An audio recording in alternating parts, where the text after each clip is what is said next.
So, this is the second part of the analytic method to solve the circuit.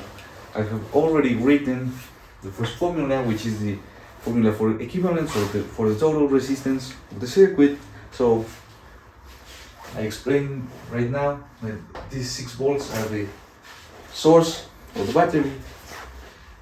This one is resistance 1 and this one is resistance 2. Resistance 1 has 10 ohms and 30 ohms for resistance 2. So if we substitute this formula, we're going to get that 1 over resistance 1 over the total resistance, sorry, is going to be equal to 1 over 10 plus 1 over 30. This will give us 40 over 300, which simplified is going to give us 2 over 15. So you may say you have, that's more like an eye. So we have 1 over resistance or total resistance is equal to 2 over 15. That's my result. Or in this case, we have to go further. So we're going to get the inverse of this, which is the total resistance of the equivalent resistance. So in order to have that, we have to make a little adjustment. So the total resistance is going to be equal to 15 over 2, which is equal to the amazing number of 7.5. Are you seeing now? So 7.5 what? 7.5 ohms. So I'm going to proceed to write it on the board. I'm going to raise this formula. So we have the equivalent resistance is going to be equal to 7.5 ohms. Now, what's the next step? You may be wondering. We have this equivalent resistance, which is clearly 7.5. We're going to get the total current of the circuit. So we're going to write the formula, which you may know is the electric current is equal to voltage over resistance. Now we have to make some clarifications right here. So the voltage we're going to be using here is the source voltage, and the resistance we're going to be using is the equivalent resistance. So we may substitute that to get that the electric current total is going to be equal to 6 volts over 7.5 ohms.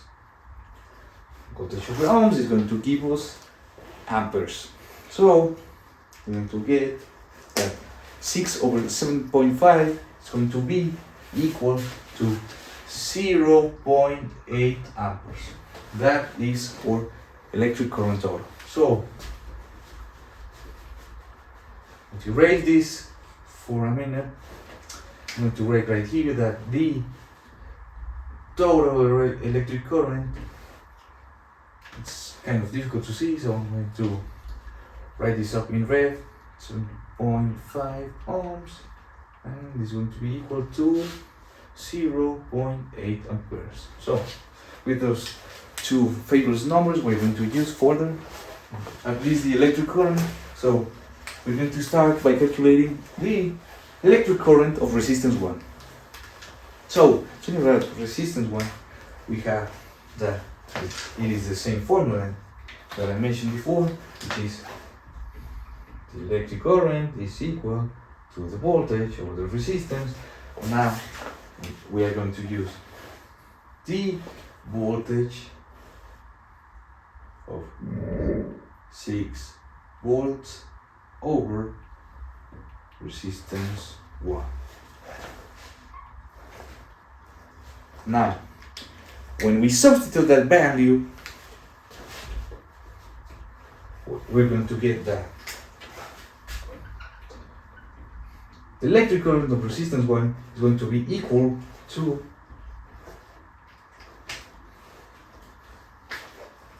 6 volts over 10 ohms. So, you may be wondering what's the result. So, the result is 0.6 amperes. That is what I'm going to write right here.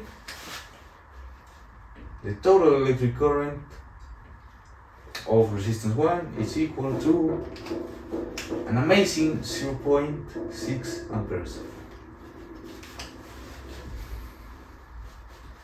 Now going for the electric current number 2, we have that we use the same, sorry, I'm going to write it in blue to make it more quick, the same 6 volts of the source divided by the 30 ohms, not this 10, the 30 ohms of the resistance 2. So we're going to get an even smaller number, which is 0.2 amperes. This is fascinating. So I'm going to write it right here.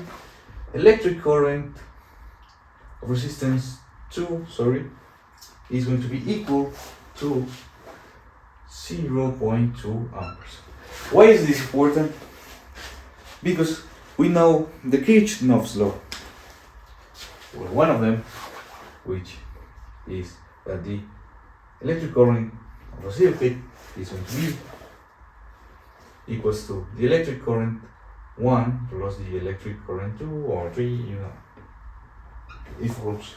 In this case, electric current 1 and 2. So, we suppose that by this addition, we're going to get 0.8, which is the total of the electric current. 0.6 plus 0.2 is going to give us 0.8 amperes.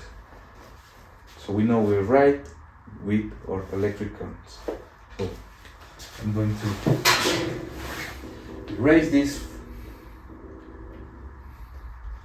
and erase this Kirchhoff's law. So we can continue to the next step. So we have in the resistors we have the resistance of the resistors 1, 2, and the electric currents of resistor 1 and resistor 2. Each of them. So, what is that we are missing? What is it? We're missing voltage. So, if we write the previous formula, electric current is equal to voltage over resistance, we need for special voltage for each of these resistance. We're going to get that the formula is going to be voltage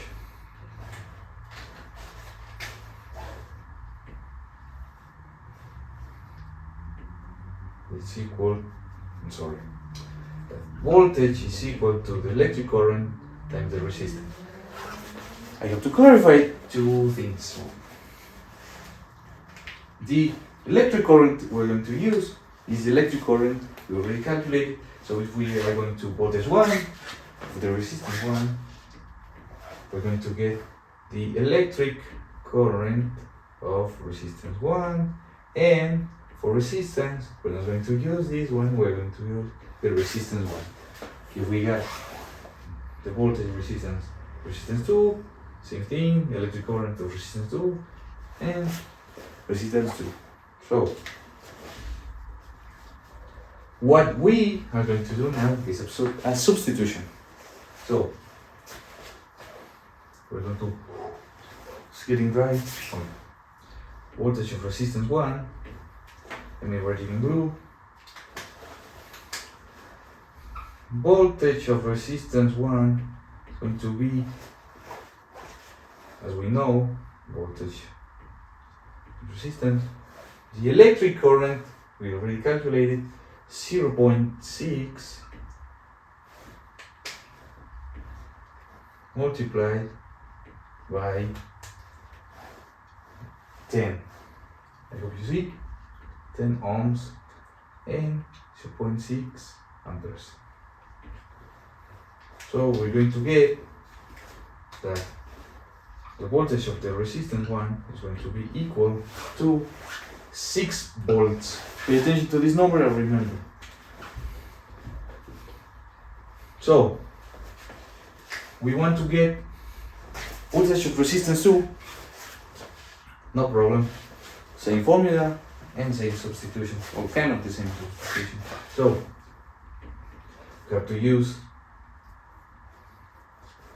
current 2, which is 0.2 amperes, so 0.2 times 30, which is the electric resistance. So we're going to get that all of this is equal to a fantastic voltage of resistance 2, it's equal to 6 volts. Now, you may be getting the catch of this. The catch, as you may see, I'm gonna write it right here to remember it. I'm gonna forget it here. So, voltage of resistance 1, voltage of resistance 2, each of them are equal to 6 volts. If you remember, this number, 6 volts, is the source. So, theory says, as we approach in the simulator, that when we have a parallel circuit, the voltage is going to be equal in each of these parts of the resistors. So, we address that problem, 6 volts for the source, 6 volts for the resistance 1, 6 volts for the resistance 2. Now, so for the code, I had some problems, but we have to organize all of this. So I already made some advances here, but anyways, I'm going to do it again. So I'm going to write that we have the part, the reference of the part of the circuit, the voltage, the resistance, and the current. So we have resistance 1, which is voltage is equal to,